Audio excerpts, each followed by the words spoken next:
And we are live. Hello and welcome back to live programming at the More Freedom Foundation. It's been a long and interesting summer. We are now back with John Coumes of Safe for Democracy, one of my favorite podcasts.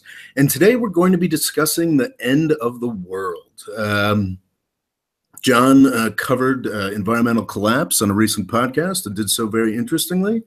And I dealt with the prospect of a civil war in the United States. We'll be sort of getting into this, getting into a lot of other different aspects of this. For me personally, I've always been a bit of a collapse junkie, a bit of an apocalypse junkie, and really like the idea of spending an hour or so discussing some of these issues. I think we'll find that I, at least, am pretty positive. I don't think many of these scenarios are all that plausible, but we'll see. Perhaps John or someone else will convince me otherwise. We've got a live chat going, and we'll be taking questions as we move along. John, you want to say howdy? Yeah. Hi, I'm John Coumes. I run a podcast called Safe for Democracy, where we talk about the disasters of U.S. foreign policy. Our series right now are at Guatemala about the coup in '54, Iran about the coup in '53, and coming up this fall is going to be a very long series about the entire history of U.S. involvement in Vietnam. And it's going to be Have you been following any of the controversy around the Ken Burns thing? No, I know it's coming out very, very soon for consumption by the general public. It's fascinating. Ken Burns is sort of a national treasure. Became famous with the Civil War series years back, and he's now jumped into Vietnam, which some people think is well done. And so, I know I felt a little bit burned. I read that. I was just planning how I was going to launch my first couple of shows, and I'm flipping through the New Yorker, and it was like, oh yeah, Ken Burns is going to do this whole thing that you're about to do, and I was like, all right, I think Ken Burns. All right, Ken Burns. Well, I look forward to following them in tandem. I think you're definitely going to have a very different perspective on this sort of thing. I think so. I'm a little less rah-rah America. Yeah, like to an exponentially speaking. The one critique that I read of the Vietnam series seemed to think that it was overly reliant on, shall we say, military-industrial complex figures. But who's to say? Who's to say? We shall see, I suppose. So I decided we should do this based on not one of your longer form shows, but a shorter form bit that you did on collapse, which was sort of, I think, exquisitely timed to the hurricane issues we were having just last week, talking about the possibility of environmental collapse in the United States. I was wondering if you wanted to just jaw about that for a minute or two. Yeah, I mean, the basic thesis of that show is that, climate change is coming. Maybe not all of our listeners are 100% in agreement with that, at least in the United States, but big weather is coming. And while, something like Hurricane Harvey isn't going to bring down the government of the United States, a failure over the last half century to invest in our own infrastructure, and a failure of the Trump administration to invest in human infrastructure, and in certain measures, like the way they're getting rid of flood-resistant regulations for new bridges and highways, they're actively trying to undermine infrastructure that could contend with the changes that are coming with climate change.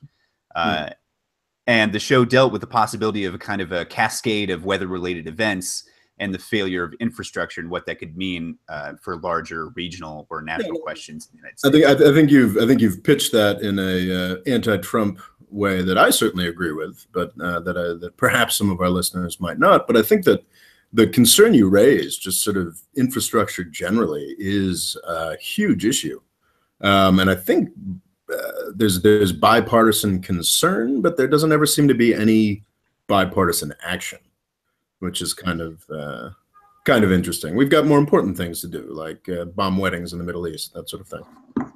Always more important, Rob. Yeah. Got to focus on that kind of thing. So actually, to sort of draw it back a bit, we're talking about how the world ends today, and I'd like to apologize, as this is on me, not on John. As a typical American, we've titled it "How the World Ends," but will probably be focusing mostly on the United States and sort of plausible ends. But on the topic of how the world ends, I think we'd be remiss if we didn't address North Korea, which is something that we've certainly been hearing a lot over the past couple of weeks. And I'll confess that even I have stressed out about a bit and flipped out about a bit. But I kind of like the read that you had on this, John. So what do you think the chances, John, of nuclear apocalypse due to North Korea are? Barring action on our side, none. I think the chances are none. I think a big old goose egg. Yeah. President after president, especially conservative presidents, at least talking about Donald Trump and George W. Bush, have used North Korea as kind of a way to rally the troops here in the United States. You know, you're tough on North Korea and people like that. Mm-hmm. But the fact of it is that North Korea is not going to use the bomb on anybody. You know, we don't like to talk about Kim Jong-un and Kim Jong-il and the entire family as rational actors, right? Because they appear to us as irrational actors in the international scene. But at least on one very important point, they are incredibly rational actors. And that's in terms of self-preservation, the preservation of themselves at the top of their regime. And the one thing they could do that would remove any chance of them living through the subsequent events is attacking South Korea or using the bomb. And every time a U.S. president gets up and lets loose with the tough rhetoric, the only people they're actually helping are the leaders in North Korea, because it rallies their base for them. Mm-hmm. And the only international actor that has any leverage with North Korea is China. And if we want to deal with North Korea, we need to deal with China. But when we fire off fiery rhetoric about communist parties or destroying the world, we hurt our chances at working with the Chinese, because they can't be seen to respond to our insane rhetoric. So every time Donald Trump goes up in front of the UN, like he did very recently, and says insane stuff about North Korea, he's actively hurting any possibility of working with them, of drawing down on their nuclear program, of taking that family out of power. And when you say very recently, we mean an hour ago. I think, actually, Donald Trump speaking at the UN, I think that dovetails in kind of interesting ways with the theme of the end of the world. Something you said that I think really, is really vital and applies not just to North Korea. I'll be honest, I have my suspicions about North Korea as rational actors. I mean, there's just such a bone deep insanity to that regime. But I do agree that if nothing else, they're concerned with their self-preservation, and they know that using a nuclear missile or shelling Seoul are pretty much the end game for their regime. So unless somehow another actor forces that, it's simply not going to happen. But what's interesting is just the inability to see other actors on the world stage as rational. And I think with North Korea that's somehow understandable, but just the ways that we view Iran or Russia, it's impossible to imagine that they might have concerns. And we saw that in this speech that Trump just gave. I did not watch it myself. My understanding is that he addressed Iran once again and issued his threat to essentially unilaterally blow up the Iran nuclear deal, which is kind of extraordinary, because what he's doing there is promising to create another North Korea, to create another permanent issue. The Iran nuclear deal, you can argue back and forth about what it did and did not do, but it did, at least for the next decade or so, stave off that eventuality of Iran having a nuclear weapon. And by throwing that deal out in return for essentially nothing, Trump makes another North Korea more likely. That's some pretty disturbing stuff. Yeah, and so this is kind of a side issue, but the thing that people might not realize about Iran is that in addition to oil, its other great natural resources, actually uranium. It's got a ton of uranium under the ground. Really? So it has this very natural interest in developing some sort of program to do something with that uranium. Mm-hmm.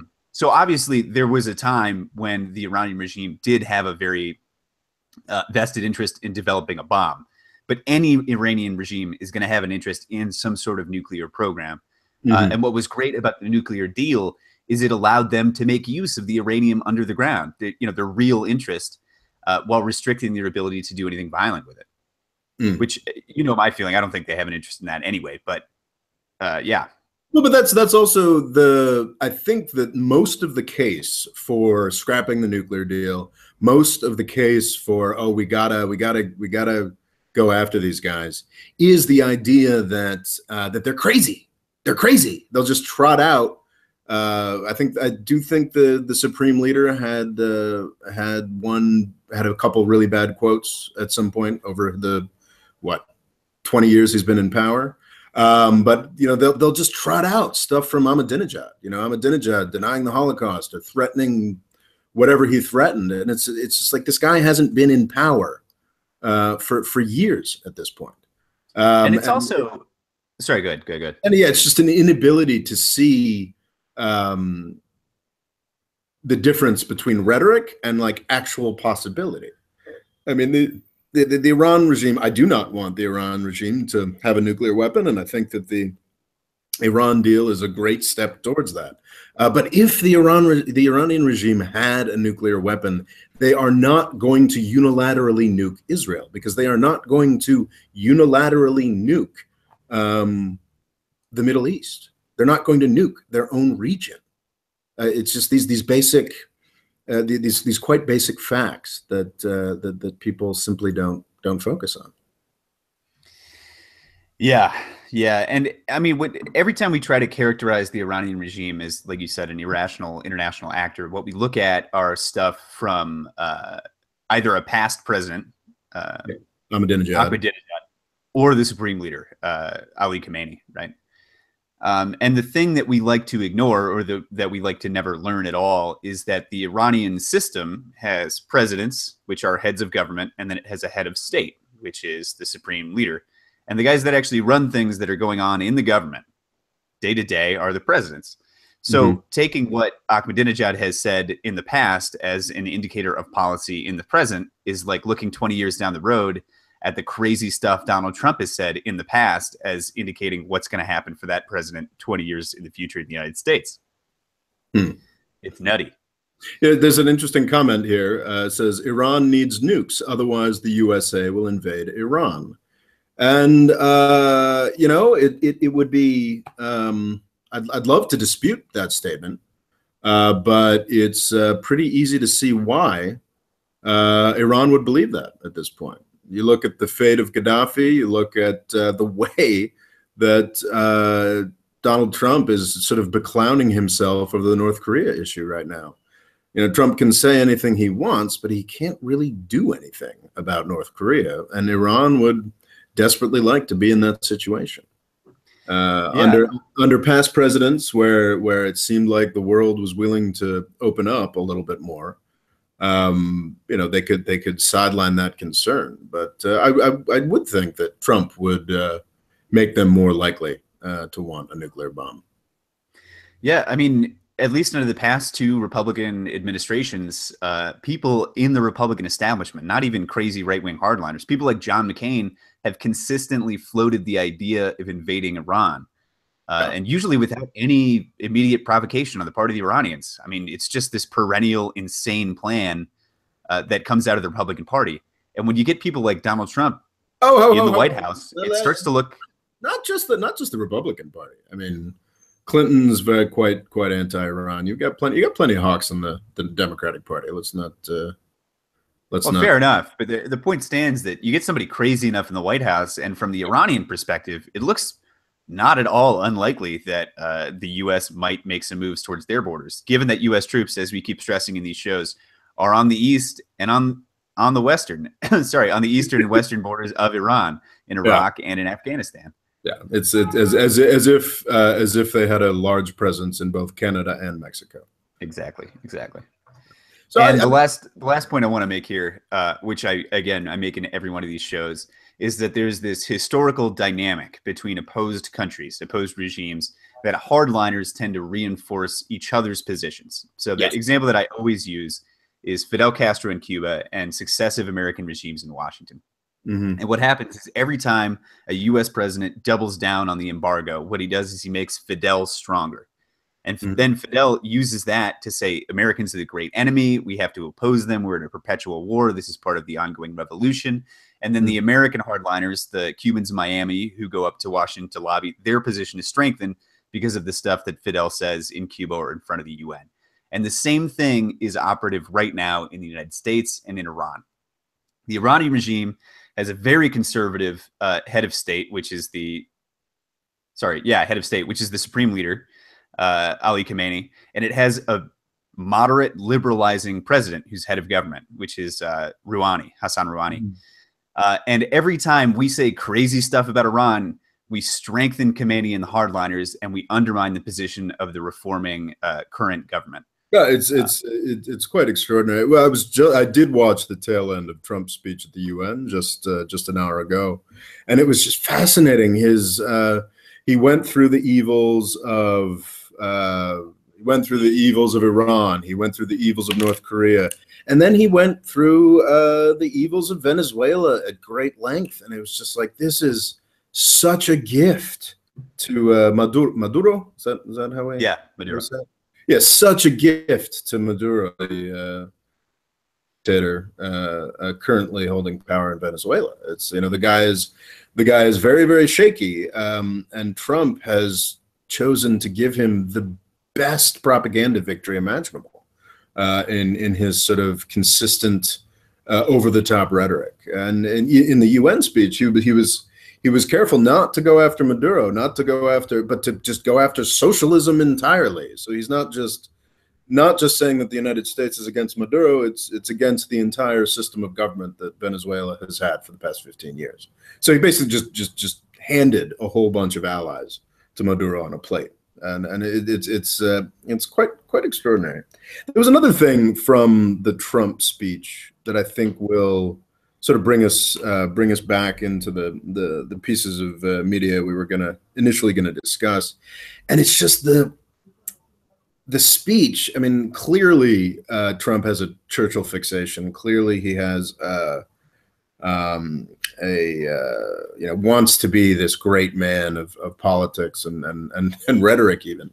And the way that he ended the speech, it was this time of incredible challenge and this and that, and it's just like, seriously? And what was interesting was hearing it end. I think I was watching the ABC News broadcast, and then the commentators sort of come on, and that's the first thing they echo, this time of incredible challenge and uncertainty and And I mean, the times are challenging, the times are uncertain, as they always have been. But to look at the arc of 20th century history or world history and try to maintain that we're in some specially screwed up spot at this point strikes me as insane, and also a real problem. I think that that actually contributes to these issues, and that was sort of the central central contention of the two videos I did on the prospect of a civil war in the United States, is that by just allowing that kind of rhetoric to go forward unchallenged, we're actually bringing about these things. We're actually, we risk, I don't think we're anywhere near something like a U.S. civil war. And I think that, honestly, I think Trump will have some difficulty if he wants to start a war with Iran. He might find it very difficult to do. But I do believe that if we continue to allow this rhetoric, this way of talking about things like we're just doomed, if we continue to let that go forward, we're going to we risk making these things actually happen. Yeah, I mean, the only way we're going to get into a war with North Korea, especially, and Iran also, is to get into a war with them. It's not going to come from their side, man. Nope. It's got to be us. Yep. Just as it was with Iraq, just as it was with Syria, just as it was with pretty much, I suppose, yeah, I'm trying to think of a military interaction after World War II that wasn't, I suppose you could say, Iraq the first time, but that wasn't at our insistence. Though I think it's worth mentioning there's a difference between North Korea and Iran. I think North Korea, it would be That's one of the reasons I haven't done much in the way of North Korea videos. It's just I'd be shocked if anything changed at all over the 4 to God help us 8 years of the Trump administration. Iran, there's a lot of potential there. You know, there's a lot of potential in Syria. There's a lot of potential for real conflict. Whether it would involve us actually trying to invade Iran, I don't think. I really don't think we have the resources to do that sort of thing anymore. But I do think there is a possibility of conflict with Iran. Not a large possibility, but certainly much realer than with North Korea. Yeah, yeah, that's true. Yeah. All right. Do we want to change gears and start talking about our actual shows? Yeah, that we're originally going to address here. Do that. Just because on my outline, yours goes first. Do you want to talk a little bit about what your show was about? Sure. So there was one New Yorker article in particular, and honestly, a few panicked Facebook posts just among my groups of Facebook friends, talking about the prospect of a civil war in the United States. I think it is dramatic. It is pretty extraordinarily irresponsible that the New Yorker ran with an article that not only talked about the possibility of a new U.S. Civil War, but actually even talked about it like it was a possibility. Like the L.A. Times, sorry, is that right? The Los Angeles Times? Anyway, whatever the paper is in Los Angeles ran a story with that sort of clickbaity headline, and then did sort of what I did with my videos, saying, no, this is ridiculous. But it's an idea that's out there. I think it's very much a part of the rhetoric of people on, I'd say predominantly on the right. This idea that, we're going to have to get our guns and head for the hills. And extraordinarily, it's actually continued in the Trump administration, this idea that a civil war is coming. So now, really just to be fair to the New Yorker, because I like the New Yorker a lot, the title of this article is America Headed for a New Kind of Civil War? ? And the impetus is that Foreign Policy, Foreign Policy magazine consulted a bunch of, quote unquote, national security experts, and received evaluations of the risk of a second civil war in the next 10 to 15 years. And they got percentages anywhere from 60 to 35. Yeah. Or rather, quote, the sobering consensus was 35%, unquote. But that's not, I wouldn't say that was the gist of the article. I think the article was very much, this is, the fact that the article implied that there was even a 35% chance and sort of, there was a variety of somewhat ridiculous statements in that article that I do not have at my fingertips at this moment. But I believe there was sort of saying that, I think there was one in particular that I did run with that sort of, well, if you look at it now, the red state, blue state breakdown looks very similar to what existed during the Civil War in 1860. I mean, it was quite, I found the article to be quite ridiculous. And I think that any piece of media that poses the question, is a civil war possible in the United States, ought to end with a resounding no. No, it's not. That's fair enough. And the New Yorker article absolutely did not. And I found that fairly irresponsible. And then I responded to it. And I think it gets to what I was talking about earlier, this idea, which, I mean, it's common. Everybody in every historical era has been convinced that theirs was the worst and most challenging to live through, despite the fact that the empirical evidence contradicts that completely for most of the past 250 years. Everyone's always been convinced of that, but that's sort of where this civil war, that's what this sort of civil war rhetoric is about, this sort of lack of historical consciousness and this lack of knowledge of the fact that things were so much worse, have been so much worse throughout the course of U.S. history. So I structured the video in 2 parts, and I went through a few of these eras that were just so much worse. And I dealt, briefly with the sort of Civil War period. I talked about sort of right-wing militancy in the 1990s and how I believe in many ways it was a lot more frightening than the sort of Pepe the Frog set is today.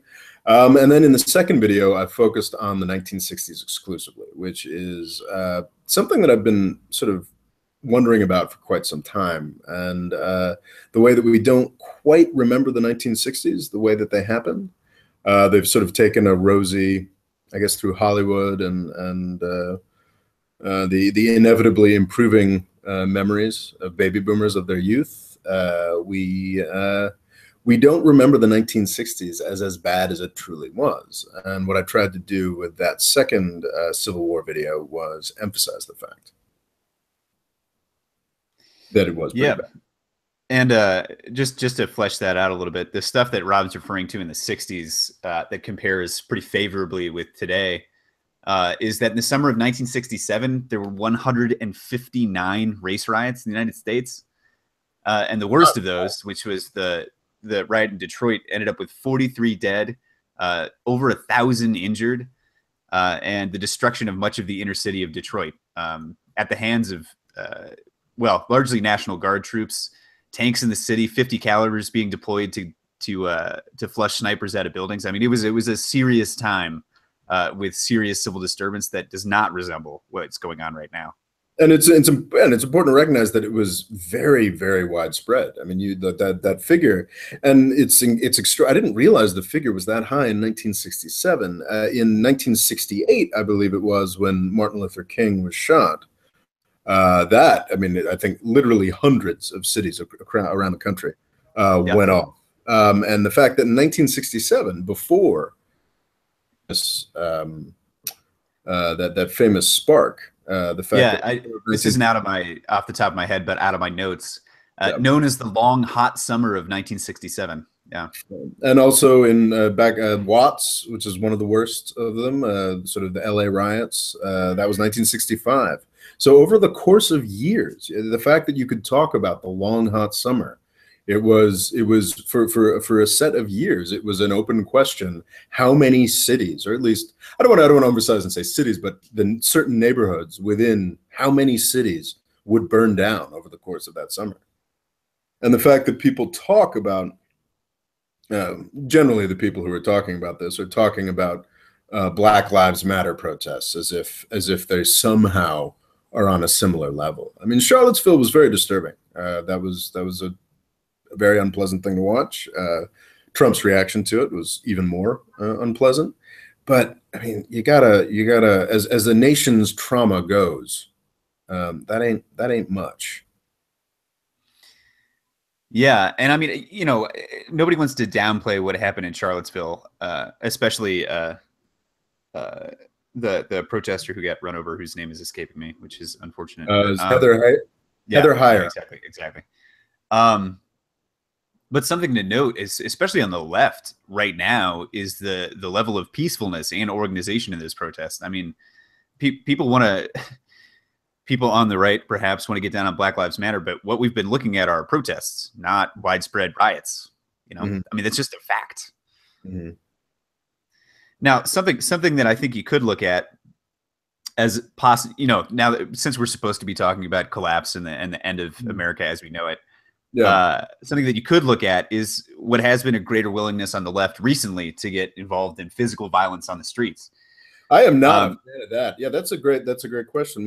What's your attitude towards punching Nazis?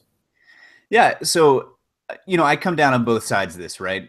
When somebody, so I don't know if, for anybody who doesn't know, in Seattle yesterday, a guy who was wearing a Nazi Party armband and was apparently harassing minorities on the streets got decked by a bystander. So I come down on both sides of this in that, somebody's wearing a Nazi armband, you're in point of fact openly advocating the extermination of various races, right? That's what that armband means. And at that point, yeah, probably you deserve to get hit in the face. Yeah, but we can talk about it. But so the thing about this that frightens me, maybe, I guess, is that when leftists get more willing to engage in violence on the streets, what happens is people on the right get more willing to engage in violence on the streets. And historically, that has never played out well for leftists, and especially in the United States, where people on the right are massively better armed and more interested in joining stuff like frankly, more numerous. In terms of people willing to engage in violence on the street. Willing to engage in violence. I think, gosh, when did we first start talking about this? So I don't know much about Antifa or what have you, which is I've just never really cared to look into it. But I'm obviously not a fan of organized violence of any kind. And I remember just watching this on my sort of Facebook roll. When was it? Richard Spencer, is that his name? The white supremacist who got punched in Washington, D.C.? I think it was during the campaign, but it might have been during the inaugural. Yeah, and I think this is exactly what we were talking about with Trump and Bush and even Obama's approach to more Trump and Bush's approach to Iran. It's this okay, we're going to get tough, and then they're going to get tough, and it helps the worst on either side. So I remember on my Facebook roll when that Richard Spencer got cracked in the face in Washington, D.C. That was around the time of the inauguration. Is that right? Yeah, it was the inaugural. I'll just look it up. I think it was the inaugural weekend in Washington, D.C. Richard Spencer is a white supremacist of some sort, or does he have some different formulation that's not as? I don't know if he's a proud boy or whatever, but yes, a white supremacist. I don't get into the demonology of alt-right stuff much. I kind of think of these guys as a sideshow. But the point at which they become less of a sideshow is when you give them the excuse, and when you make their fantasies real. And I think that's exactly what it was. I mean, there was so much glee. I mean, I consider myself a conservative, but my Facebook role skews very, not really left, but sort of, good thinking progressive types or what have you. Yeah. The Democrat, a lot of Clinton voters anyway. But anyway, so there was just a lot of, punch a Nazi, that'd be great. Let's punch some Nazis. Ha ha ha ha. And I think that definitely gave fuel to the fire to these Unite the Right people. I mean, the idea that we're actually getting physically harmed means that we need to arm up. We need to show up in Charlottesville with cardboard armor and guns and whatnot. It's a terrible, terrible cycle. Yes, obviously, Nazis are horrible people. Yes, it's just mind-numbingly ignorant and offensive that people would choose to associate themselves with these kinds of ideologies, but they're not really the problem. I mean, the problem, the case I made with another video recently, is the willingness of most good-thinking, respectable people to sort of endorse largely racist policies and criminal justice and whatnot, to continue to endorse the fact that our military goes around, is currently operating in 6 or 7 countries to a high degree, and probably dozens more. It's sort of that thing. No, that's the real problem with the world, not some dipshit who's figured out that he can get some social media followers by coming up with a new swing on racism. So I'm very, very anti punching Nazis for exactly the point that you just made, that it creates a cycle. So 2 things here. 1, in a very serious vein, and 2, in more of a collapse vein, because I want to try to focus in on really depressing, upsetting stuff. Yes, yeah, the world. Let's get back to the apocalypse. But actually, no, but I think that this discussion is on the topic of because we're circling around it. Yeah, but I think that in the United States, we're in a position now where we are our only conceivable enemy. We can't fuck ourselves up. And the idea that there's some kind of civil war brewing, that it's a real possibility, is that's how it happens. That's how you create. That's how civilizations throughout history have sabotaged themselves. Yeah. I think this is very much on the topic of collapse. So yes, back to punching Nazis. Yeah. So the first thing is that Antifa as a group, it comes from Europe, actually, where places like Germany have always had this sort of nascent neo-Nazi presence, right? Whether or not it's big.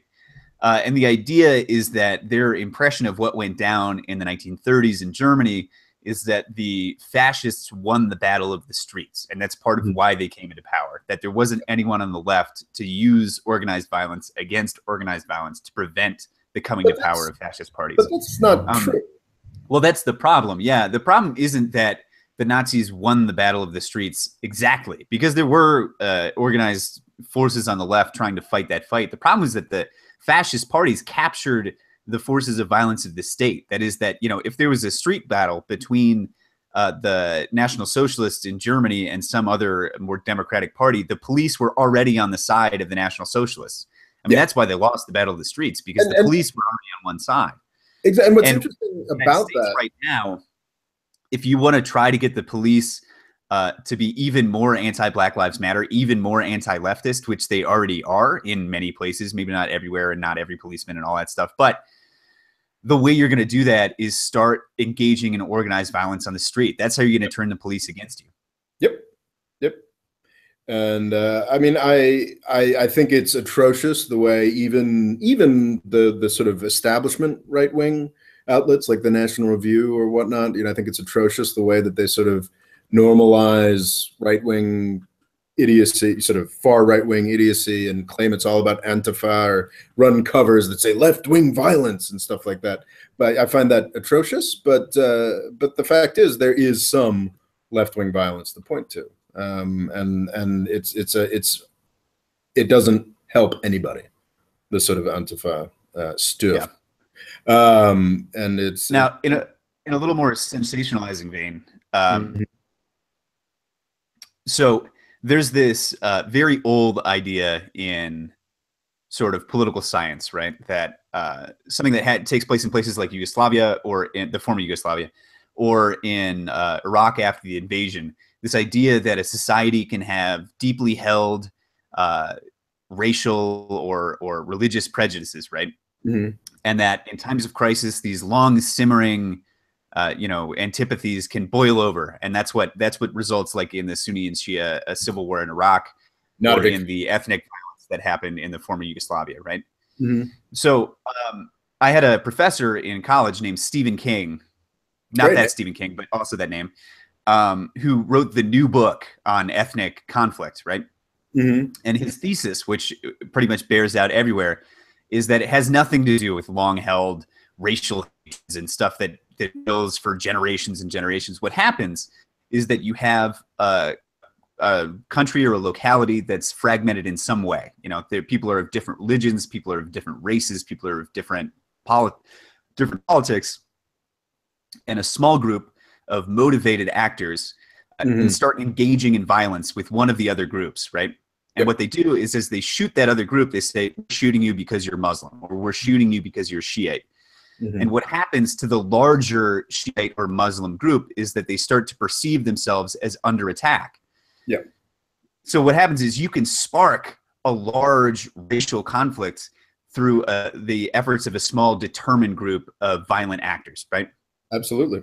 So if you get people on the left, right, people like Antifa, and you get people on the very farthest left, crazy people in Antifa, and they manage to kill like a couple of Nazis, right? They manage to kill a couple of Nazis, even though leftists in general don't want to engage in street violence at all. Well, all of those guys who are sitting in Michigan, in down on the border, all those Minutemen, all the guys who are involved in these pseudo militia movements, still, all those guys are then going to have the impetus to go out in the streets and start shooting leftists, right? Because now they're under attack. Exactly. And it's it's the basic lessons of kindergarten that very few people seem to learn. I mean, it's violence is not a good thing. Violence leads to more violence, leads to more violence. And despite having a tremendously violent foreign policy, we've got a measure of domestic peace in the United States that I don't think we're seriously seeing threatened right now, but it is something to think about if we're thinking about collapse, for sure. Yeah. All right. What do we got next? Do you have more on your show?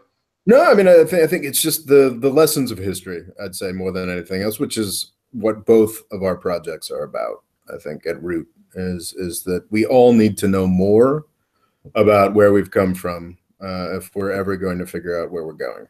and it's an important thing, and it's just not really appreciated.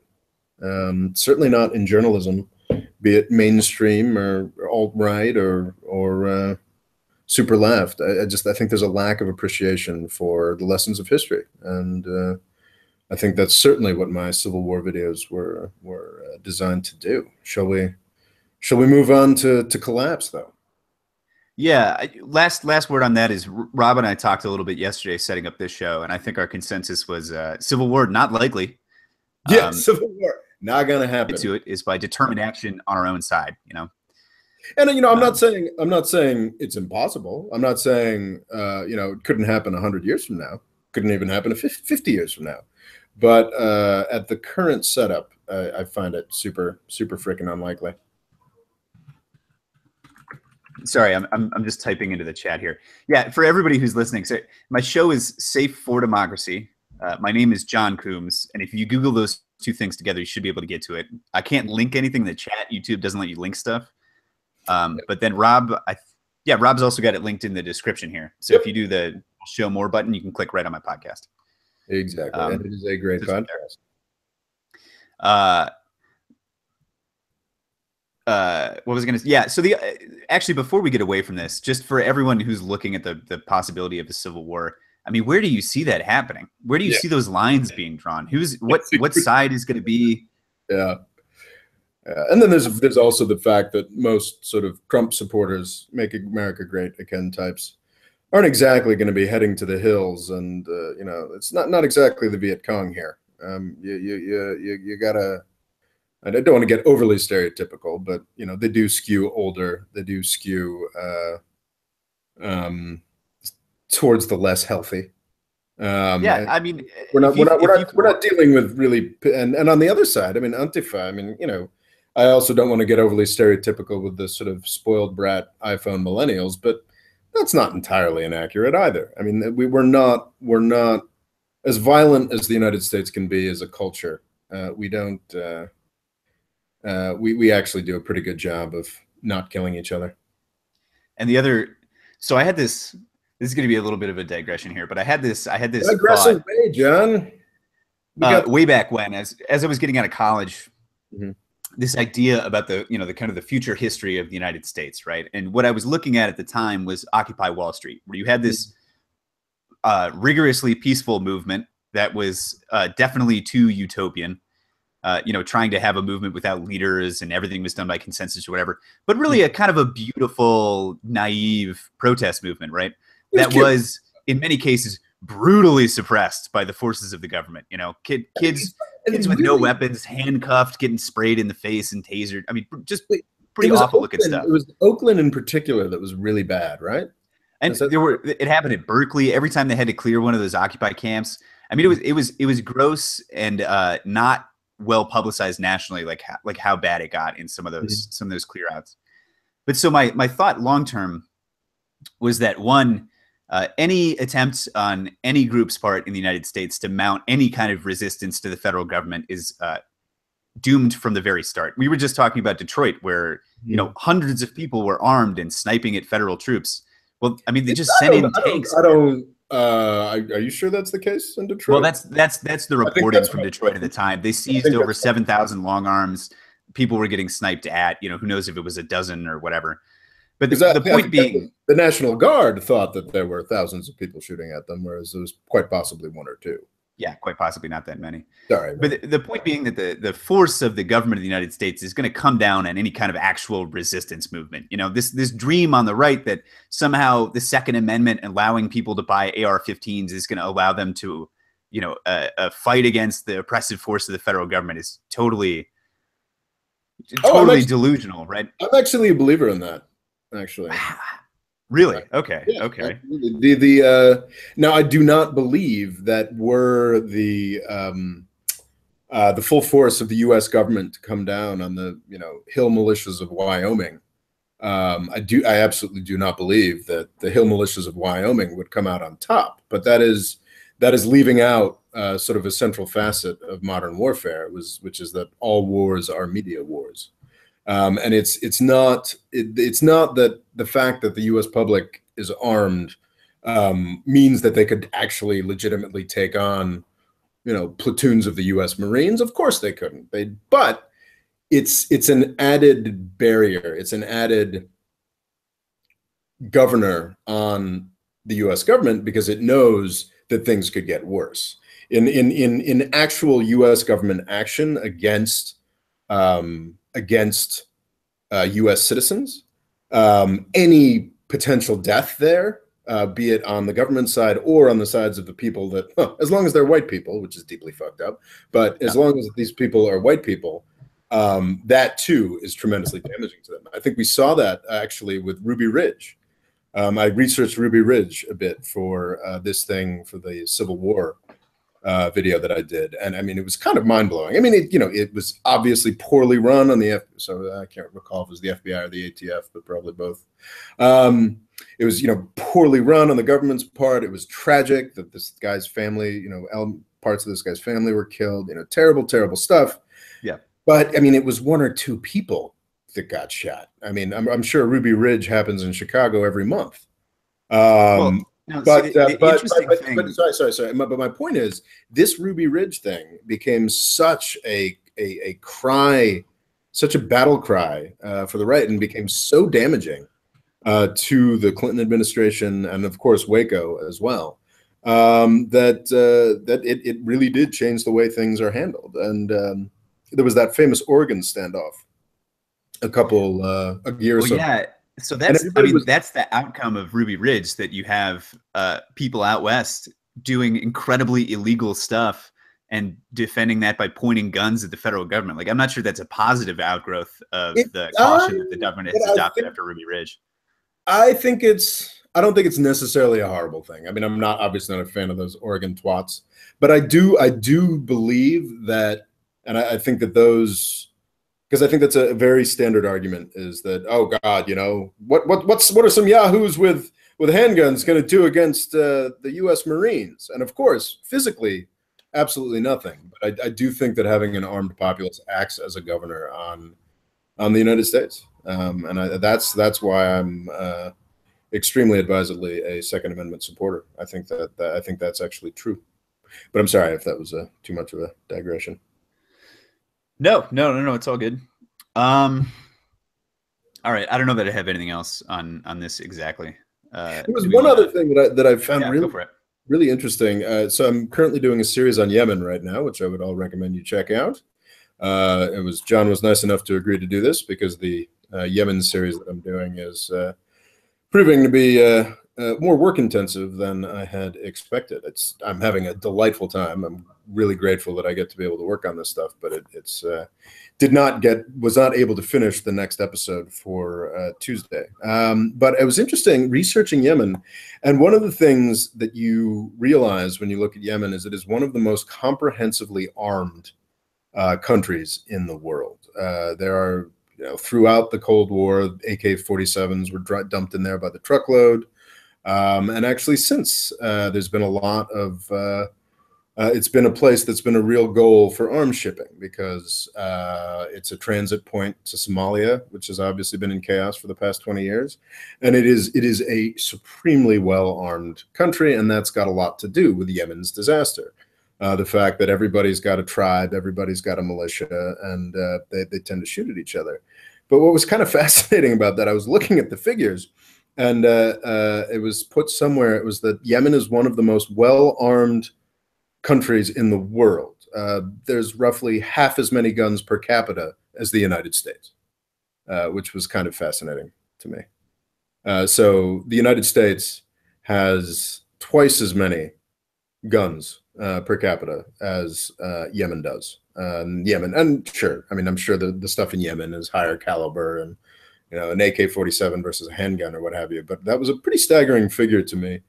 And when you consider the fact that the United States is already so well armed and has managed to avoid devolving into civil war for quite some time, I think we're probably okay. Don't know though. All right, we'll see. We'll see. Shall we move on to your podcast? Yeah, sure. So I gave a brief precis of this at the beginning of the episode, but in case accelerationist is still hanging around in the chat, this is what he was kind of pushing for. Mhm. But the basic premise of the show is that in the United States for the last half century or so, we've been avoiding investment in infrastructure, right? Yes. And certain measures being taken under Donald Trump are actively undermining infrastructure in the United States. First of which being getting rid of regulations that would have made new bridges and new highways more flood resistant, right? Mhm.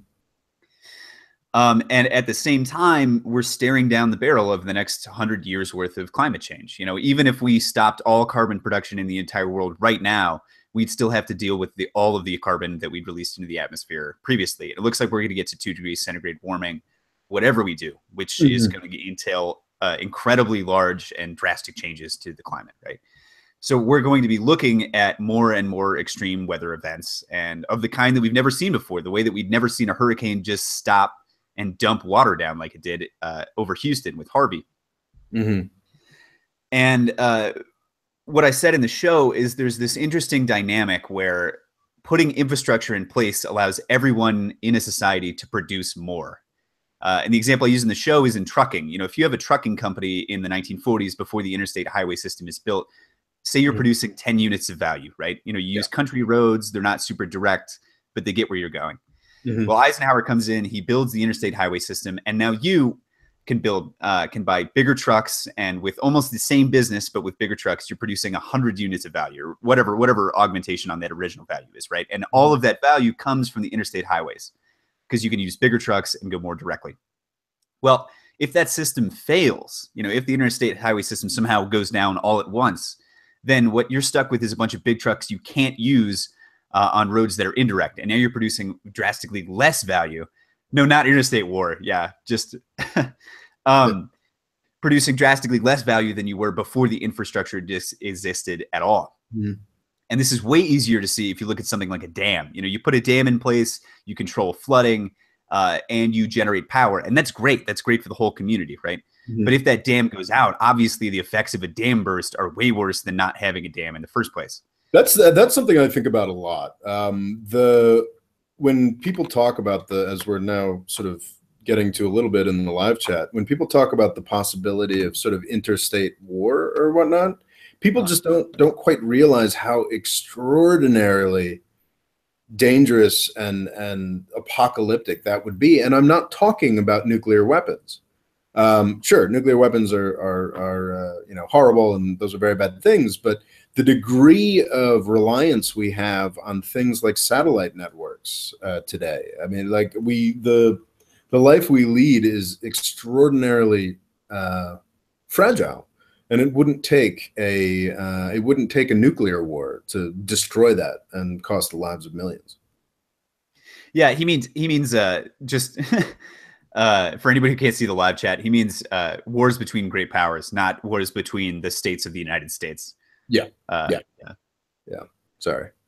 Yeah, no, but Rob is correct, and it has something to do with what I talked about on my show about infrastructure. That is that the thing that worries me about U.S. infrastructure isn't that it's just going to age, right? You know, we all knew that was happening. Bridges have collapsed more Yeah. in the past decades than they have before because we're not maintaining them. But Mhm. there's a confluence of things happening, So which is that you're worried about a Hurricane Harvey, a Hurricane Irma, and then two other things that actually create a cascading collapse. a cascading collapse because of failing infrastructure combined with the extreme weather of climate change. Mhm. Exactly right. Yeah. And I mean, long term in my show, the kind of horrible or whatever future I imagine is there's going to come a point because when you destroy infrastructure, you're producing less than beforehand, right? There's kind of a negative return on investment if you don't maintain your infrastructure. So if there's this cascading collapse of different infrastructure structures in the United States because of extreme weather, there's going to become a point when we don't have enough money to Mhm. put new infrastructure up, right? And the thing that allows the highly organized, highly productive life that we lead in the United States is the infrastructure that we have. You know, the power, the highways, the bridges, Mhm. everything that allows us to live the life we live. depends on infrastructure. And when that starts going down, it's not like the United States is going to collapse, but we're going to start leading more localized and very different looking lives. And when you talk about wars between great powers being unlikely because they're going to destroy the fragile framework that allows life to go on, we're talking about the same kind of thing. You know, we think in the United States that because of our great productive capacity that, yeah, maybe we could fight it out with China as long as we didn't get the nukes involved. But we have no perspective on the network of global trade that allows us to produce everything that we produce, you know, from cars to computers. Yeah. I mean, I tend to, perhaps I'm overly patriotic, but I think the United States could, you know, function as an autarky, but I don't see how we'd function without a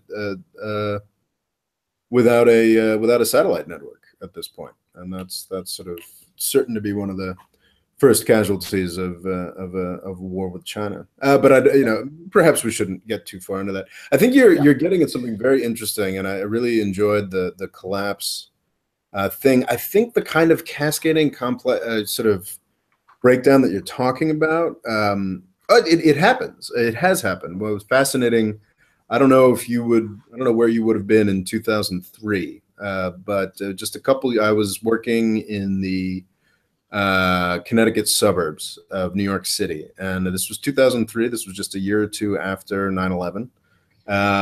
Yeah, this was I was in seventh grade. Seventh grade. All right. At Berkshire Middle School in Michigan. Yeah. In Michigan. So, but I wonder if you were actually, because I think it made it to Ohio. It didn't make it to Michigan. But we were just sitting at work one day, and the power goes out. Oh yeah, no, we were part of the Great Blackout. Yeah. And it lasted about a day or something like that. And because of, I think it was a storm somewhere that knocked down one power line, that went to the next, that blew out the next thing, that blew out the next thing. Was it a solid third of the United States was without power for a full day? It was more than I think it was almost a whole weekend, because I remember we played Axis and Allies, and we had almost finished setting the game up by the time the power came back on. All right. Yeah, my most distinct memory was having to drive into the Bronx to pick up my father. He was working at the city at the time and had to, you know, he had managed to catch a shuttle out to the Bronx, and then my brother and I had to drive down and pick him up. It's actually kind of heartening, because in sort of New York City lore, there's the Great Blackout of 1977, where everybody just went apeshit and did a whole bunch of looting. But 2 years after 9/11, New York did not do that. Anyway, I digress. So those sorts of cascading collapses are possible, but I think that unless we go the full Roland Emmerich and have sort of, remember that Day After Tomorrow film where people are outrunning snowstorms and stuff.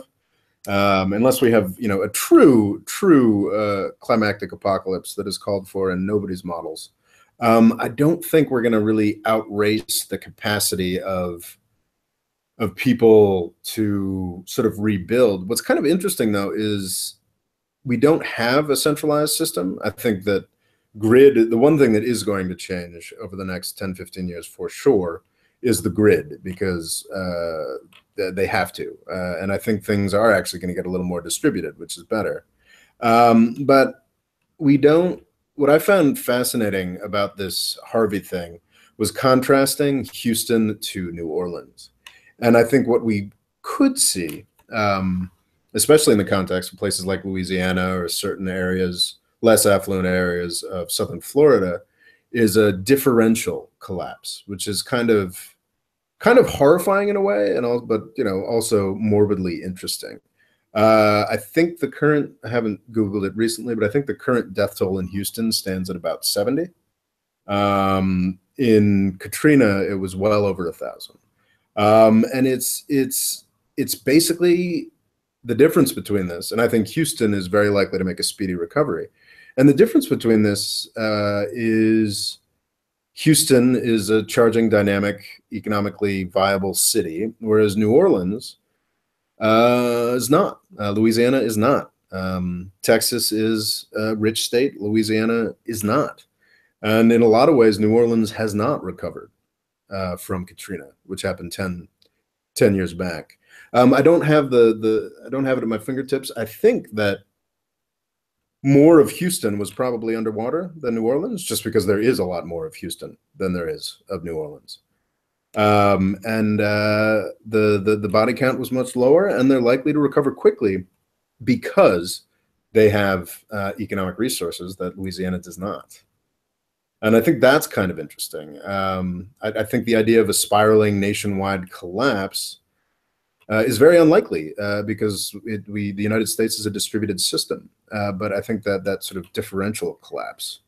Well, so this speaks to what I want to be clear about is I'm not thinking about an ongoing collapse or cascade of collapses that result in like the downfall of the U.S. government, right? This phrase that I really wanted to make poetic in the show, and I'm not sure I got it done, was I saw these snow fences going out west, right? Because I recently took a trip out to the Western United States.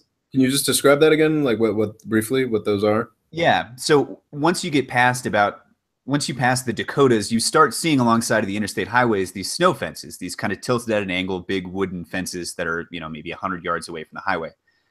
And what they do is that when the blizzards come in the winter, the dunes accumulate against those fences instead of against the highway, and it keeps the roads open through the winter, except in a couple of very high mountain passes. And what's interesting about those fences is even though they look really simple, there's an incredibly large human infrastructure and set of processes that go on below that. People in every one of those states have to appropriate money for those fences. Somebody has to know how to build them, how to place them, all that stuff, right? And the image I wanted to create in this cascading decline in the United States, or this cascading collapse in the United States, is not that there's going to be a point where we don't have roads anymore, or a point where the government doesn't exist, but there's going to be a point where nobody puts up those snow fences anymore. So when you talk about a differential collapse or a differential recovery, even what we already saw in the wake of Katrina in New Orleans, where people in the Ninth Ward are still without housing, right? Is I could see a United States in which the costs of infrastructure and the FEMA costs, like the way that we're going to have to pay off a ton of people's mortgages in the Houston area because they didn't have flood insurance, right? There's going to come a point where maybe the people, the elites that control the Congress and control appropriations for FEMA and disaster recovery might be less interested in rebuilding infrastructure for people in poorer areas. And the United States I see in this possible future is one that's just what we have now, but turned up to 11, enclaves of the rich, where infrastructure is great, places like San Francisco or Silicon Valley, and enclaves of the huge mass of working poor. Places like the Ninth Ward in New Orleans, where they're pretty much going to be left to fend for themselves, and the diminishing resources of the federal government are going to go to the areas that can pay for it. Yeah. Have you read, there's I don't know if you're familiar with the work of, I can never pronounce his last name, but it's Paolo Bacigalupi. No, I don't think so. Guy writes fantastic science fiction, and he wrote this thing called The Water Knife, which is about a dystopian, but meant to be impending, sort of very close to today world where Arizona, the Colorado River was drying up, and California, because it was much richer, was exerting itself to take all of the water from the other Western states, from sort of Arizona, Nevada, Texas, that sort of those sorts of places. A very clever book. Of course, the premise is fundamentally pretty ridiculous. You're not actually going to have large cities drowning in the West. Water is a serious, very, very serious issue in the West. Sorry, not drowning, running out of water. Water is a very serious issue in the West, but if you just cut down on the agriculture, cities have everything they need. So it's obviously a bit ridiculous, but it is a fascinating story, and it's a very interesting, I think it had interesting insights on how this breakdown would actually work. Sort of normal life was still going on in California, but Arizona just quite literally ran out of water. So everybody had to leave, but they weren't allowed to, to leave Arizona. And it sort of is very fascinating the way things were working with court cases and whatnot. It's a great book. I'd recommend it very highly. But yeah, I think there's some plausibility to that. I consider myself no, I don't really consider myself a libertarian anymore, but I definitely have I definitely want things to be more distributed in terms of powers of government. All of this, even getting into physical stuff like distribution, manufacturing. As I begin to finally start caring about environmentalism a bit, it's just more distributed life is better.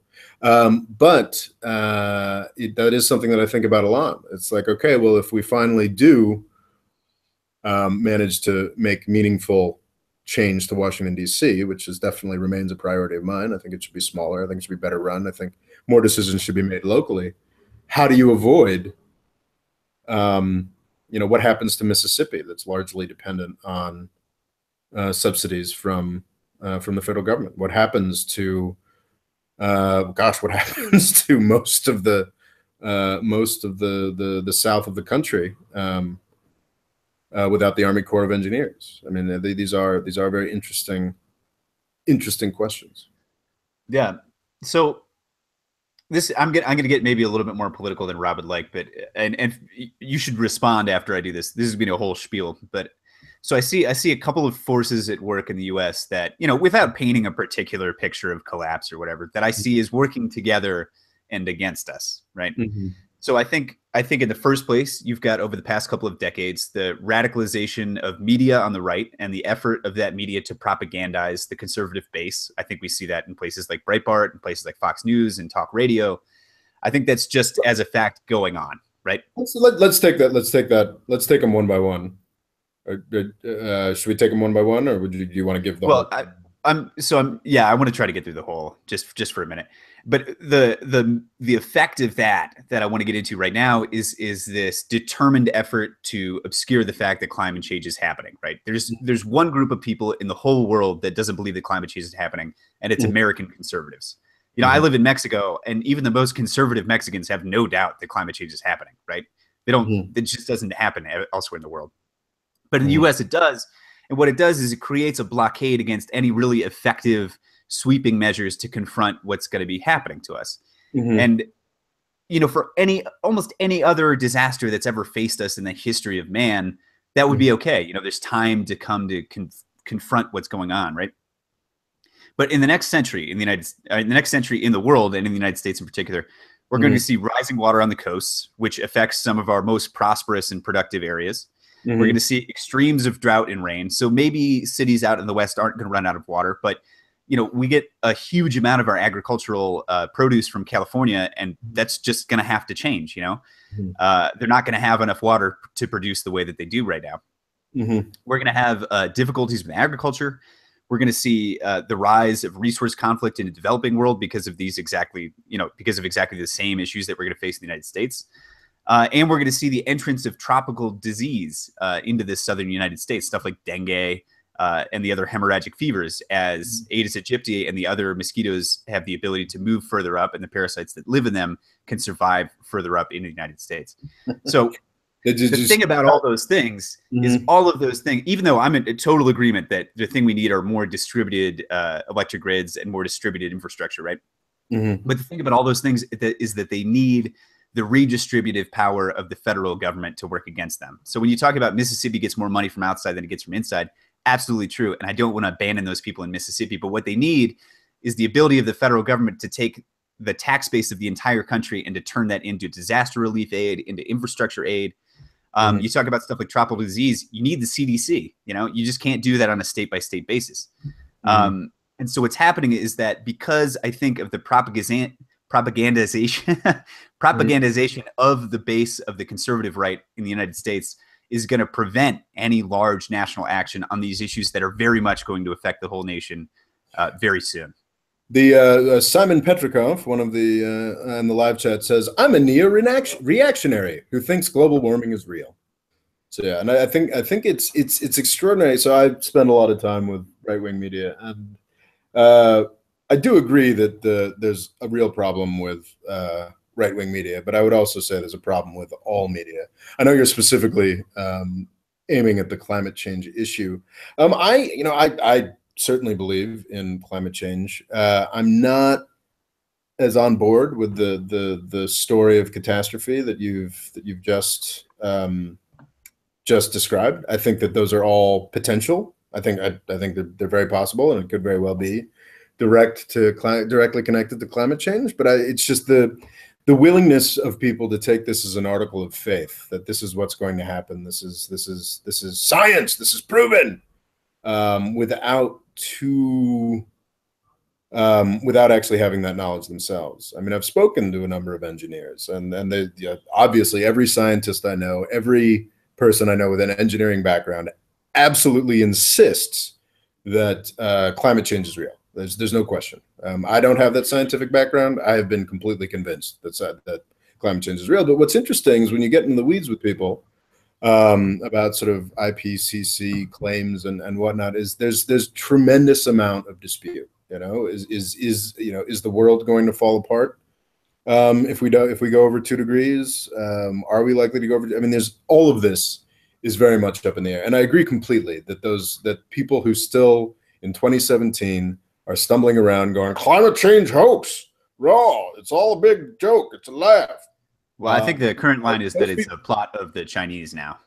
Yes, the plot of the. Well, I don't think Trump has tweeted that anytime recently, but yeah, those people are a fucking menace, and and I can absolutely agree. Like the fact that what's happening with the EPA right now, where is the EPA or the DOE, where they're basically saying don't apply for research grants with something that says climate change in the abstract because you won't get it funded. I mean that's the EPA.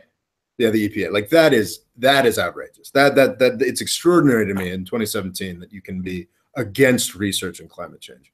That is so. Yeah. So that shit is evil. But I'm not completely on board with the tale of death and destruction that is meant to be imminent. So I get what you're saying. I mean, my feeling is that the evidence that things are going to be bad is pretty strong. But I could agree that, we don't know, right? Mm-hmm. My impression is we know that things are going to be bad, but with weather, which is the immediate output of climate change, mm-hmm. Things are variable, right? Weather is chaotic. It's hard to predict that stuff. But yeah. The thing I always bring up in this kind of discussion is what are the things that we want to do to combat climate change, right? Mm-hmm. We want to create like really strong, safe infrastructure. We want to make sure that cities can deal with rising waters. Mm-hmm. We want to create a really strong distributed electrical grid that doesn't depend on carbon. Yeah. All the stuff we want to do is really positive, right? All the stuff. If we did everything we wanted to do for climate change, the world would probably be better off. Mm-hmm. And two, if my side is right, if I'm right that the world is going to be a total hellscape if we don't immediately start trying to deal with it, well, on one side there's no risk, or the risk of having a world that's probably like a little bit better, and on the other side there's like a Mad Max hellscape. Yeah. So why not do stuff right now and as much as we can? The thing is, I think I've done all of one video out of the 270 I've done on the topic of the environment and climate change, and it's called "Why I Do Not Care About the Environment."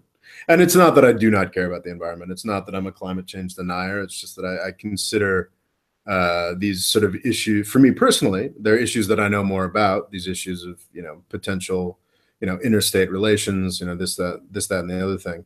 But I also do believe that these problems are well on the way to being solved. I mean, I'm a bit of an energy news junkie. And one of my freelance jobs for a while, before the patrons stepped up and made it so I don't need to get freelance jobs anymore, was doing oil industry analysis. And it is fascinating just watching the collapse of the coal industry, the speed with which developing countries are adopting ideas like electrification and wind and solar. I mean, I think this stuff is happening very, very quickly. I do think that it'll happen in time. I think the answers are technological, and I think they're coming about. And I think they might actually come about more quickly than we expect. There was this fantastic I think it was one of the Economist's Christmas.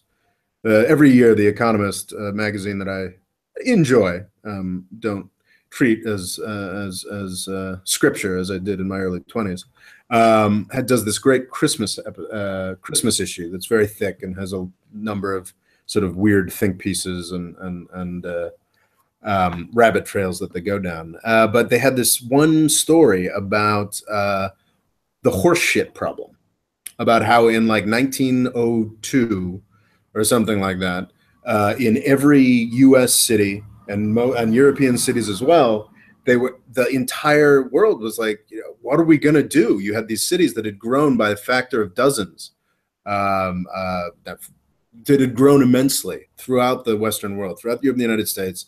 In the latter 19th century, cities had doubled, tripled, quadrupled in size. And you just had horse shit everywhere. It was tremendously unhealthy to have your roads filled with horse shit for obvious reasons. There's a reason we try to get as far away from feces of all species as is possible. And it was a what are we gonna do? And by 1910, it was how are we going to kill all these horses? Because everybody was driving, and I perhaps it's a little too Pollyanna-ish. Perhaps it's a little too overly optimistic to think that we're in the same situation now. But I really do think we are. I think that this has to do with a lot with my position on Saudi Arabia and why I think it's likely to collapse soon. I really do think we're about to reach a different energy era a lot more quickly than we expect. Hey, and it's possible. I'd love for it to happen. But the unfortunate, I mean, the reason that climate change is the perfect scenario to like bring down humanity, or at least human society as we know it, is that it's hard to see the effects of it. It's really easy to see the benefits of carbon-based technologies. The entire industrial revolution to today depends on carbon fuels. And the effects of cutting down on carbon emissions are almost imperceptible, and we'd only see them 20 to 30 years in the future. It's the perfect thing to crush human nature, right? Yeah. Sure. And the thing of it is that even large energy companies, I don't know if anybody knows this, but places like BP and ExxonMobil are making huge investments in alternative fuels and alternative energy because they know that's what's coming, right? Yeah. But the thing of it is, in those companies' stock prices, which Rob should know from doing energy industry analysis, in those company stock prices are already built in the carbon that they're going to take out of the ground in massive projects like the tar sands in Alberta and other stuff around the world. So unless those people, just give up for their shareholders billions and billions and billions of dollars in investment in future carbon taken out of the ground, we're still looking at massive amounts being put into the atmosphere, even if we're rapidly changing over to alternative fuels. But I keep saying alternative fuels, alternative energies.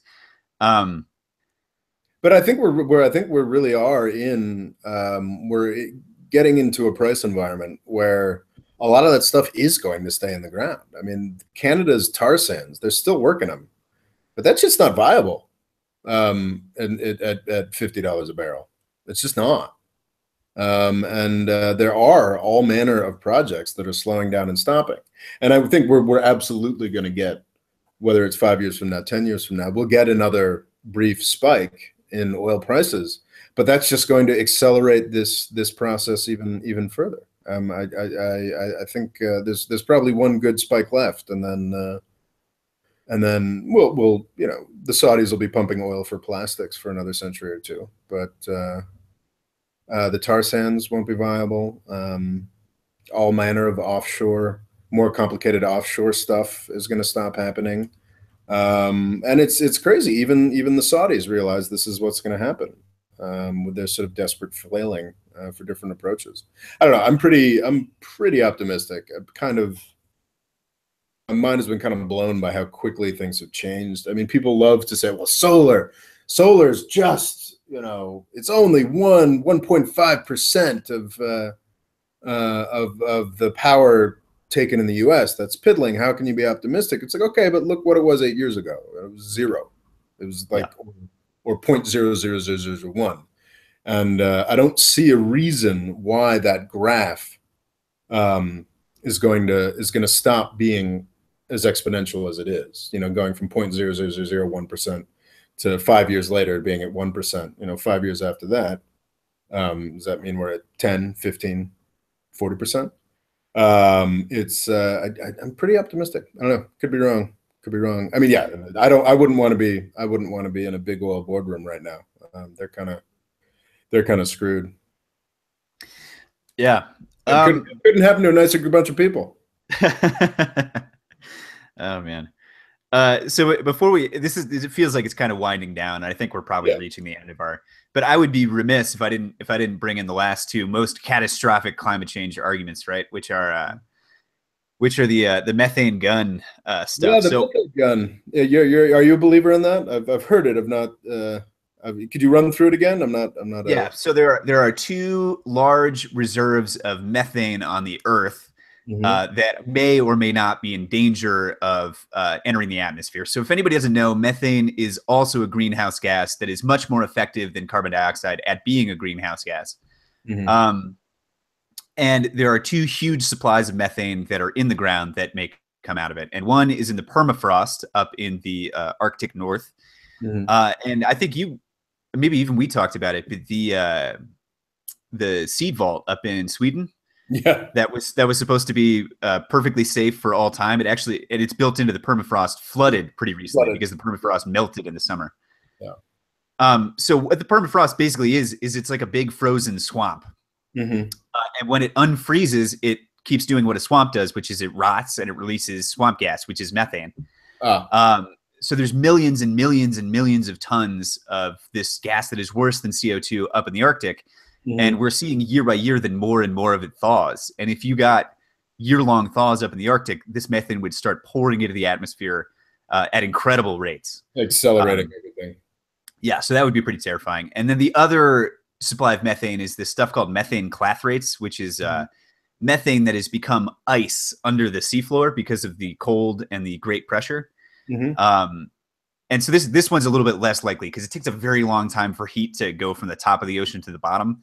Yeah. And it looks like methane that gets into the water may not actually even be able to bubble up because of these Mhm. complex ocean processes and currents. Yeah. So that's maybe a little bit less scary. But the stuff up in the Arctic, that's like a real threat because we're already seeing it melt. And the stuff that's under the water is much bigger than the stuff in the Arctic, right? Mm-hmm, mm-hmm. Yeah. Less So likely to come up, but bigger. Yeah. Mhm. So theoretically, you could have that stuff melt, accelerate stuff for 5, 10 years, and then the stuff at the bottom, and then we all boil up. And the idea is that even if we stopped all carbon production in the world, and even if we started learning how to pull it out of the air, Mhm. it would be totally we'd be totally boned. Yeah. Yeah, well, that doesn't sound like much fun. No. But Yeah. as long as we're doing a show about the end of the world, we might at least get to one end of the world scenario. And the Yeah. release of all the methane in the Arctic is 100% an end of the world scenario. Yeah, like so like how hot is it supposed to be? Just like all our cities flood or we start boiling alive? Well, so we're looking at optimistic projections from the International Energy Agency are like 4 degrees centigrade. Oh, If things kind of go your way, that yeah. is that we reduce carbon emissions by like 60% by 2050. We're Hmm. looking at maybe 4% or 4 degrees centigrade by the end of the century, which doesn't That's if sound both of bad, but it's actually already a pseudo-apocalyptic scenario. that's Two if the degrees methane centigrade is doesn't go bad, off? but not that bad. 4 degrees is pretty bad. So that's it. Um, That's if the methane guns go off? no, that's if we reduce carbon emissions by 60% by the Ah, mid-century and nothing goes off. ah. If the Arctic goes off, I think we're looking at like 15 degrees or more of warming on something totally insane, Mhm. and an entirely different Earth. Mhm. Uh, yeah, so that's a real doomsday scenario, and not in the sense of like, oh, people in Silicon Valley could survive in bunkers, but like everybody's dead. What? Um, 15 degrees, we just all moved to Michigan. It'd be fine. Right? well, you did have those congressmen up in North Dakota talking about how they'd have a longer growing season if the global warming thing is real. Yeah. That's big in Russia as well. They get to You got to look at expand the across upsides. Siberia. Yeah. Yeah. Huh. Well, All right. I think we've had fun discussing the end of the world. I don't think it's happening anytime soon. I don't expect civil war. I don't expect collapse. I do worry about war. I think that's the main concern. And I don't think it's happening in 5 years. I don't think it's happening in 10 years. But I think it's very possible in 50 years. And that's my bet for how the world ends. Um, I think we'll probably handle climate change. I think we'll uh, manage to avoid a civil war that ends the world. But it's interstate war that still bugs me. I think that's very possible as the United States gets weaker. Um, And like I said, not this year, not 5 years, not 10 years from now. But yeah, 50 years from now, I think that's quite possible. That's my bet for how the world ends. All right. Well, so in the run up to the elections, this last campaign, the 2016 campaign, I made a bet with another volunteer in Peace Corps that Donald Trump is going to win, and I think I made that bet in like February. I made it really early.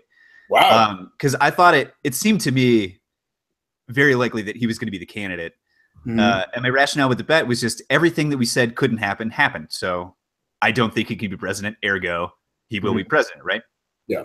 But the beauty of the bet was that if Donald Trump won the presidency, I would get a free case of beer. And that would make me feel better. Yeah. And if Donald Trump didn't win the presidency, I wouldn't mind buying somebody a free case of beer, right? Yeah. So, Rob, I think the world system is going to collapse in a perceptible way within the next 20 years. And if it does, I want you to buy me a case of beer, if beer still exists. Yeah, sure, man.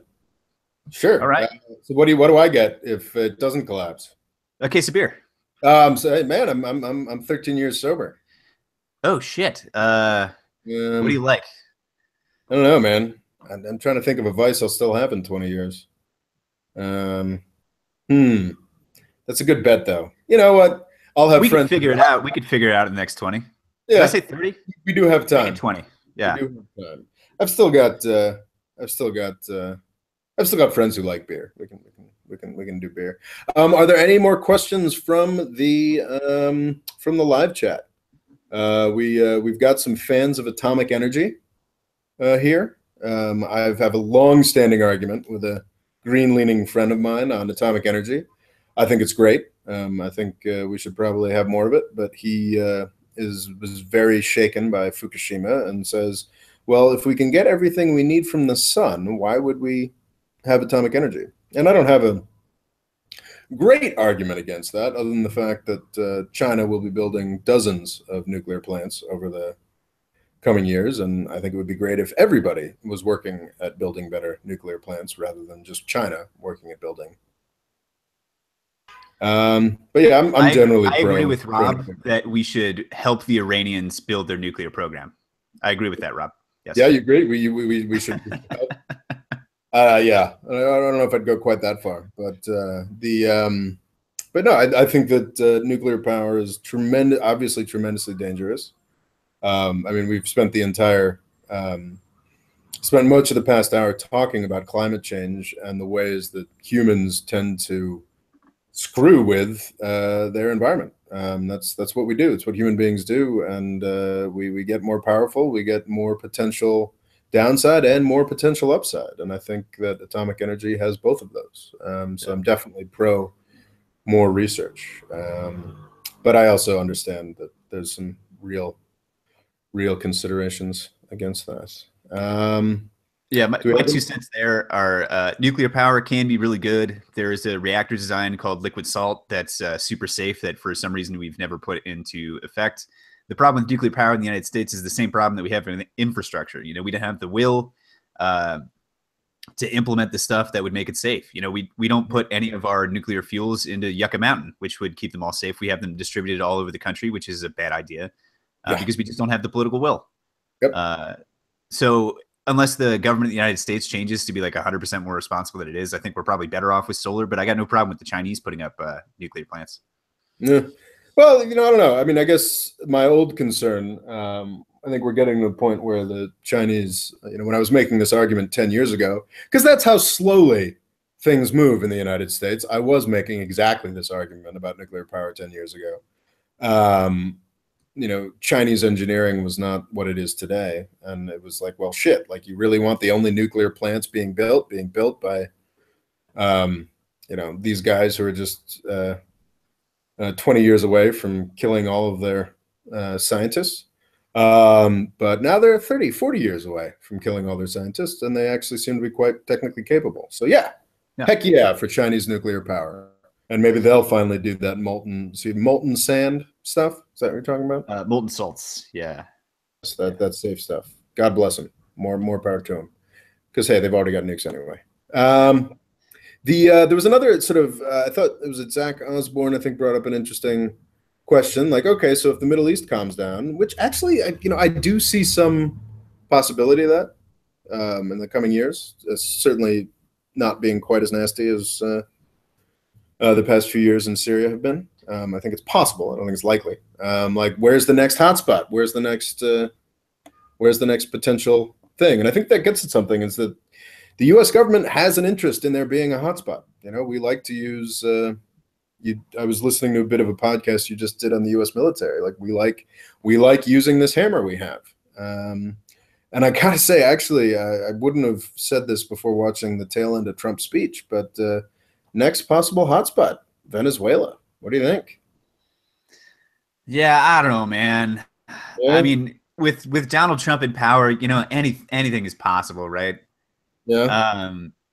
I mean, you and I both know on the merits, there's nothing to be gained by anybody in us doing anything to Venezuela. There's nothing to be gained by us even talking about Venezuela. Yeah, that sounds horrible.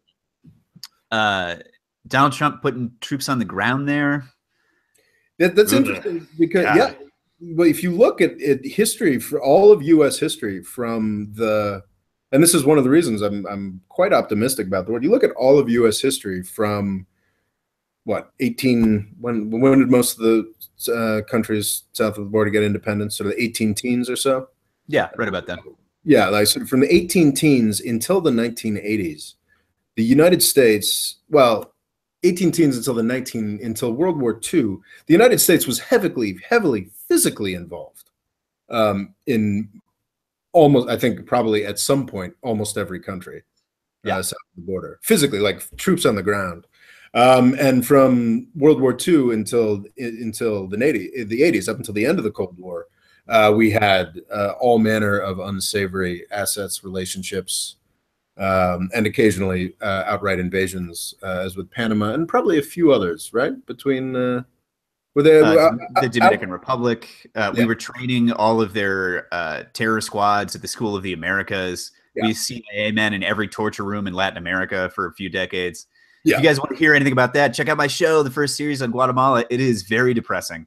Yes. So, but we haven't been there for quite some time. And I think that's fantastic. And I would love it if that was a permanent thing. But I got to say, man, listening to that last bit with Trump talking, and yes, I think we're now at a point where we can generally ignore a lot of what Trump says, because it turns out he's quite ineffectual. But we can't ignore all of it. And I don't know, that did make me get a little worried about Venezuela. I mean, is that his vision of making America great again? Torture rooms and military occupations? I don't know. Hopefully not. Yeah, we'll see. I mean, so I'm looking at this right now. I'm looking at Trump's speech, which Vox just put up the transcript. We've got stuff like, we have also imposed tough calibrated sanctions on the socialist Maduro regime in Venezuela, which has brought a once thriving nation to the brink of total collapse. And he goes on to mention that another 8 times. But, the thing I see coming out of Venezuela, the most likely thing is not any U.S. military involvement. What I see is us trying to create, in effect, another Cuba, another isolated state with the sanctions regime on all sides. And the difference there is that, in as much as we all might disagree about how well the socialist project succeeded in Cuba, to a certain extent, it succeeded. People were educated, they had housing, and they weren't starving to death. And if we succeed in isolating Venezuela like we did Cuba, that will not be the case. The Maduro regime, the Chavez regime didn't do as well for Venezuela as Fidel did for Cuba. And it would be ugly. We would be creating a human tragedy. Yeah, that's something that I just, the classic. I get very sick of the sort of, look at what Venezuela happened, and it was pretty atrocious, because Trump did incorporate that classic, like, socialism is evil, and I'm just sort of like picturing every European listening there just being like, God, this fucking guy. And that sort of thing, it does bother me. But just this idea that we need to punish a country of, okay, how many people live in Venezuela? Not as many as would matter. Yeah, I know, but the idea that we have to punish this country of millions of people for the sins of some dead guy, and that's very much the sense that I get from stuff on the right. And the other thing is, like, at least like I said, North Korea is not a threat. It hasn't been a threat since the 1950s, and it won't be a threat to the United States ever. But at least they've got a bomb and missiles. What in the Yeah. hell are we seeing from Venezuela that's warrants mentioning them in our president's first UN address? Like, what are they doing to us that's hurting so badly? Yeah, we're just no, we it's classic. For all that Trump loves to claim that he's outside of the tradition or something new and different, it's very similar. It's like any potential hook for us to get involved and screw with people is something we're interested in. And I'm not saying, I mean, there is absolutely a role for the international community to play in sorting out the mess in Venezuela. But this idea that they should get a starring role in belligerent speeches from the U.S. president is pretty batshit crazy. It's nuts. It's nuts, and it helps Maduro out more than it hurts him. So that's exactly. It's all nuts. All right. It's all nuts. We're about to hit an hour 40 here. I'm not sure that I see anything else in the chat. What do you think? No, last chance. We've talked about atomic energy. We've talked about potential hotspots. We talked about Venezuela. Anything else in the chats that we got 7 people watching? You guys got anything you want to say before we wrap up? I think we've got our final note is Dan Cormier with a whole bunch of beer pitchers. So I think we'll perhaps leave it there. My name is Robert Morris. I run the More Freedom Foundation, a YouTube channel. You've been listening to live programming on this channel. Every Tuesday, I put together sort of generally more carefully produced content involving history and politics. Currently doing a series on Yemen's disaster. I have been lucky enough to be joined in this conversation by John Coumes. Would you like to do a quick ending? I'm John Coumes. I run a podcast called Safe for Democracy. If you Google that, or even better, you look into the description of this show, you'll find the link. I talk about the disasters of U.S. foreign policy and the stuff that we've done wrong to the world. I've done Guatemala, Iran, and the next series is Vietnam, and it's going to kick the crap out of Ken Burns' documentary. So check that out. No, I'd also like to point out that both of us operate Patreons. Patreon is kind of a ongoing Kickstarter. It supports us. I think, John, you're on a monthly basis. Is that right? Yeah, exactly. And I support individual videos. I only charge, despite the fact that I do 5 to 10 videos, I only charge for 5 to 7 a month. This is not. I charge for carefully produced content, which is not what this is, as much fun as it is. But Patreon makes a tremendous difference. Both John and I do not live in the United States. Neither John nor I live in the United States. We live in places where Patreon makes a lot of difference. Even the small amounts of money that we receive allow us to spend more time on these projects of ours. So if you think this sort of thing is worthwhile, I'd encourage you to give either of our Patreons a look. You can get there from my YouTube channel front page from my website, and you can also get to John's from John's website. Actually, I think you can get to each of ours from our Patreon sites now because we support each other. So there's that. Absolutely right. Building a network. Anything else? Anything else there, John? Just to reiterate what Rob said. So Rob doesn't drink anymore, but the bar down the street from my house has 33-cent draft beers on Tuesdays, which is today. So yeah, every little bit helps on Patreon for sure. Yeah. I'm trying to think of the comparable metric from Istanbul, but yeah, I mean it makes a tremendous difference. And thank you all for listening for this, and thank you, John, for coming on. The world is not going to end anytime soon. Well, no, actually, the world will end. We know that, but I don't see it in our lifetimes. And I see it in 20 years. 20 years. Wow. All right. Otherwise, I'm going to have to buy you a case of fermented yak's milk or whatever we've got left. Yeah, whatever unfortunate substitute. All right, man. Let's wrap this thing up. All right, man. Thanks to all, and thanks to John, and have a good day. I am closing down.